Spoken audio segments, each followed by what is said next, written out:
আসসালামু আলাইকুম ভিউয়ার্স, শুরু করছি আজকের ভিডিও। আজকে আমি উইল সম্পর্কে এমন কিছু কথা বলবো আপনারা অবশ্যই অবাক হয়ে যাবেন। আমরা জেনারেলি জানি উইল শব্দটা ভবিষ্যৎ নির্দেশক, অর্থাৎ পরবর্তী সময়ে কোনো একটা কাজ সংগঠিত হবে এমন বোঝানোর জন্য উইল শব্দটি ব্যবহার করি, অর্থাৎ ফিউচার টেন্স বোঝানোর জন্য আমরা উইল শব্দটিকে ব্যবহার করি। তো এখানে আমরা দেখতে পাচ্ছি উইল, WILL উইল, আমি ঠিক এই শব্দটার কথাই বলছি। উইলের একাধিক অর্থ রয়েছে, যেমন উইল অর্থ ইচ্ছা, উইল অর্থ ইচ্ছাশক্তি, উইল অর্থ ইচ্ছাকৃতভাবে নিজের সম্পত্তি কাউকে দান করা। যেমন আমি বলতে পারি আই উইল মাই প্রপার্টি, আমি আমার সম্পদ দান করি। আই উইল টু গো, আমি যেতে ইচ্ছা করি।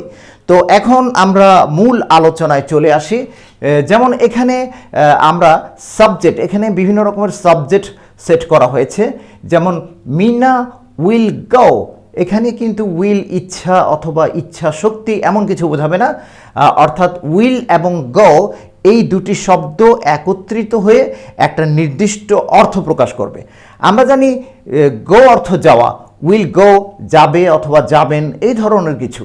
তাহলে আমরা চর্চা শুরু করি। মিনা উইল গো, মিনা যাবে। যদি উইলটা বাদ দেই মাঝখান থেকে, তাহলে এর অর্থ কি দাঁড়াবে?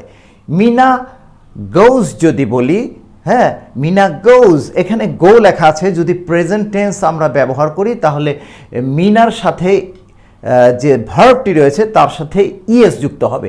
মিনা গোজ, মিনা যায়। মিনা উইল গো, মিনা যাবে। দ্য বয় গোজ, বালকটি যায়। দ্য বয় উইল গো, বালকটি যাবে। The headmaster goes, the headmaster যায়। The headmaster will go, headmaster যাবে বা প্রধান শিক্ষক যাবে। তো এইভাবে আপনারা প্রত্যেকটা সাবজেক্ট দিয়ে আপনারা চর্চা করবেন, এক একটা বাক্যকে বারবার বলবেন। তাহলে এটাকে আরও বড় করে আমরা হোম যুক্ত করি। যেমন সাম ওয়ার্কার্স উইল গো হোম, কিছু কর্মচারীরা বাড়িতে যাবে। তারপর এ ডাইরেক্টর উইল গো হোম, একজন পরিচালক বাড়িতে যাবে। আমরা ইচ্ছা করলে এইখান থেকে আবার আরেকটু বড় করতে পারি। যেমন Meena will go home by boat, Meena নৌকায় করে বাড়িতে যাবে। বাই বোট অর্থ নৌকায় করে, বাই বাস বাসে করে, বাই ট্রেন রেলগাড়িতে করে, বাই কার গাড়িতে করে। তাহলে আমরা আবার বলি the boy will go home by bus, বালকটি বাসে করে বাড়িতে যাবে। The headmaster will go home by train, প্রধান শিক্ষক রেলে করে বা ট্রেনে করে বাড়িতে যাবেন। Some workers will go home by car, কিছু কর্মচারী গাড়িতে করে বাড়িতে যাবেন, ইত্যাদি। এভাবে ডাইরেক্টর অথবা আপনাদের ইচ্ছা মতো আরও অসংখ্য এখানে সাবজেক্ট আপনারা ব্যবহার করতে পারেন। যত বেশি সাবজেক্ট আপনারা ব্যবহার করবেন, তত বেশি হাজার হাজার বাক্য আপনারা গঠন করতে সক্ষম হবেন। তাহলে এখানে হোম শব্দটি উল্লেখ করা আছে। তো এটার বিকল্প অনেক শব্দ রয়েছে। হোমের জায়গায় লিখতে পারেন টু স্কুল, স্কুলে, টু কলেজ, কলেজে, টু মস্ক, মসজিদে, টু দ্য ফিল্ড, মাঠে, ইত্যাদি। এই ধরনের শব্দের কোনো অভাব নেই। আপনি যত বেশি শব্দ ব্যবহার করবেন, আপনি তত বেশি বাক্য গঠন করতে সক্ষম হবেন। তাহলে আমি দুই একটা উদাহরণ দিচ্ছি এখান থেকে, নিচে থেকেই যাই। Director will go home by car, পরিচালক গাড়িতে করে বাড়িতে যায়। এখন আমরা কি ইউজ করব? এখানে হোমের জায়গায় আমরা অন্য কিছু ইউজ করব, যেমন অফিসটা ব্যবহার করতে পারি। আর director will go to office by car, একজন পরিচালক গাড়িতে করে তার কার্যালয়ে যায়। আবার বলতে পারি some workers will go to factory, কিছু কর্মচারী ফ্যাক্টরিতে যায়। বাই বোট, নৌকায় করে। The headmaster will go the headmaster will go to school, প্রধান শিক্ষক স্কুলে যায়।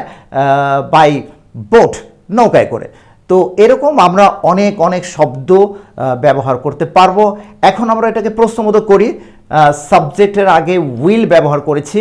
প্রশ্নবোধক বাক্য গঠন করলে আমরা অবশ্যই এখানে ভার্বের পর একটা প্রশ্নবোধক চিহ্ন ব্যবহার করব। আপনারা যারা নোট করছেন বিষয়টি অবশ্যই লক্ষ্য রাখবেন। উইল মিনা গো, এখানে উইলটা বাদ পড়ে যাবে, কারণ এই উইলটাকে আমরা শুরুতে বসিয়েছি। মিনা গোজ, মিনা যায়, উইল মিনা গো, মিনা কি যাবে, অর্থাৎ উইল মিনা, মিনা কি। আমি আগের ভিডিওগুলোতে বলেছি যে সাবজেক্টের আগে যদি ভার্ব চলে আসে তাহলে সেটার অর্থ কি, অর্থাৎ মিনা অর্থ মিনা, উইল মিনা, মিনা কি। দ্য বয়, দ্য বয় অর্থ বালকটি, উইল দ্য বয়, বালকটি কি, হ্যাঁ, অর্থাৎ প্রশ্নবোধক বাক্য গঠিত হচ্ছে। তাহলে আমি কিছু উদাহরণ দিচ্ছি। উইল মিনা গো, মিনা কি যাবে। উইল দ্য বয় গো, বালকটি কি যাবে। উইল দ্য হেডমাস্টার গো, প্রধান শিক্ষক কি যাবে। ঠিক এইরকম বাক্য গঠিত হচ্ছে। এখন আমরা হাও, হাও দিয়ে বাক্য গঠন করব। হাও মানে কিভাবে, হ্যাঁ, হাও অর্থ কিভাবে। হাউ উইল মিনা গো, মিনা কিভাবে যাবে।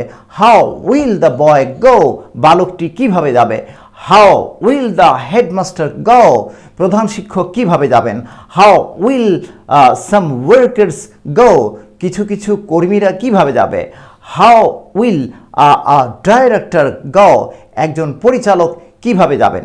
তাহলে আমরা হাউ দিয়ে বাক্য গঠন করেছি। হাউ শব্দের অর্থ কিভাবে। এখন হোয়ার দিয়ে বাক্য গঠন করব। হোয়ার, হোয়ার অর্থ কোথায়। হোয়ার উইল মিনা গো, মিনা কোথায় যাবে।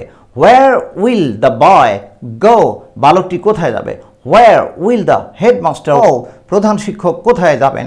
হোয়ার উইল সাম ওয়ার্কার্স গো, কিছু কর্মীরা কোথায় যাবে। হোয়ার উইল ডাইরেক্টর গো, একজন পরিচালক কোথায় যাবেন।